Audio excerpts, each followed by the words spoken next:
ایسے لوگ بھی ہیں. دنیا پاکستان کا مثبت چہرہ لے کے جا رہی ہے آگے. پاکستان کا مثبت چہرہ آگے سامنے آ رہا ہے. دنیا آ رہی ہے, سیاح آ رہے ہیں. اچھا, اطالوی ایک ماہر آثار قدیمہ اور فنکار پاکستان آئے اور انہوں نے دو بڑی خوبصورت باتیں کی. ایک انہوں نے کہا کہ بھائی میں اپنی قوم سے یہ کہوں گا کہ پاکستان سے میزبانی سیکھیں, کس طرح پاکستان مہمان نوازی کرتا ہے, یہ مہمان نوازی پاکستان سے سیکھنی ہے. اور دوسری بات انہوں نے یہ کہی کہ پاکستان میں اتنی خوبصورت علاقے ہیں, آبشاریں, پہاڑ ہیں, اور ان کا کلچر, تاریخ پاکستان کی اتنی, چونکہ وہ آثار قدیمہ کے بھی ماہر ہیں, تو میں اپنی قوم سے کہوں گا کہ وزٹ کرنے کے لیے, تاریخ کو دیکھنے کے لیے پاکستان آئیں. کیا کہیں گے اس پہ؟ دیکھیں یہ جو آئے ہیں سیاح اور ایک بنیادی طور پہ ایک فنکار ہے, ویڈیوگرافی یہ کرتے ہیں, تصویر سازی یہ کرتے ہیں, تو یہ انڈریا انچولچی ان کا نام ہے, انچولچی سے کچھ نام ہے, اطالوی نام ہے, فرینچ نیم. تو یہ پاکستان میں آئے ہیں, آثار قدیمہ کی تلاش میں آئے ہیں, پاکستان کی خوبصورتی کو تلاش کرنے کے لیے آئے ہیں, اور وہاں پر انہوں نے دیکھا پاکستان اس لحاظ سے مالا مال ہے. پاکستان کے اندر دنیا کے خوبصورت ترین جو پہاڑی سلسلے ہیں وہ پہاڑی سلسلہ موجود ہے. پاکستان میں آپ کو 4 موسم ملیں گے, اس میں آپ کو برف بھی ملے گی, آپ کو صحرا بھی ملیں گے, ہر چیز وہاں پر ملے گی. پھر پاکستان کے لوگ بہت ہی مہمان نواز لوگ ہیں, خوش اخلاق وہ لوگ ہیں.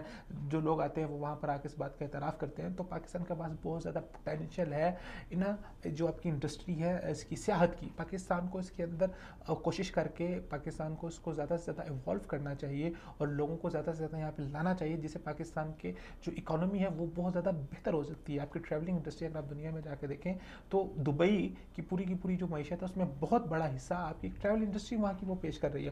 تو پاکستان ایک تو سیاحت کے اعتبار سے ایک بہت بڑی ہب ہے, بہت زیادہ پوٹینشیل ہے.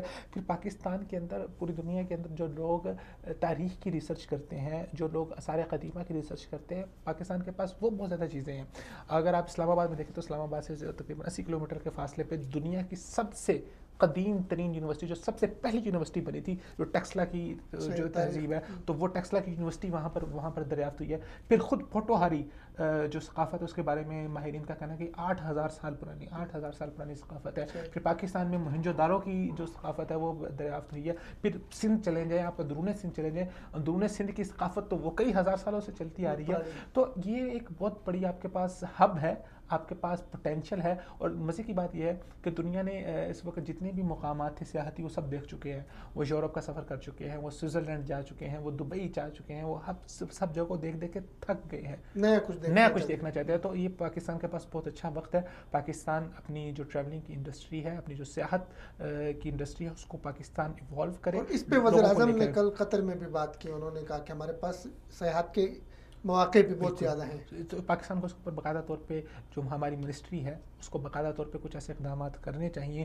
جو لوگ آ رہے ہیں ان کو حفاظت دی جائے, ان کو پروٹیکشن دی جائے, ان کو احساس در کروایا جائے. اور اب انٹرنیشنل امیج کا بہرحال پاکستان کا بہت بہتر ہو رہا ہے. اچھا, یہی اپرچونٹی سعودی عرب کے پاس بھی بہت زیادہ ہے. سعودی عرب بھی جو ہے نا وہ تاریخی حوالے سے مالا مال ہے. یہاں پر آپ چلے جائیں, مدائن شعیب ہے, مدائن صالح ہے, جو قرآنی تاریخ ہے سعودی عرب بھی جو آپ کا نیوم سٹی بن رہا ہے 3 ملکوں کے اوپر مشتمل, جارڈن اور آپ کا تبوک کا جو ایریا ہے اور مصر کا جو ایریا ہے. تو یہ ایریا میں یہاں پہ خود گیا ہوا ہوں کئی دفعہ.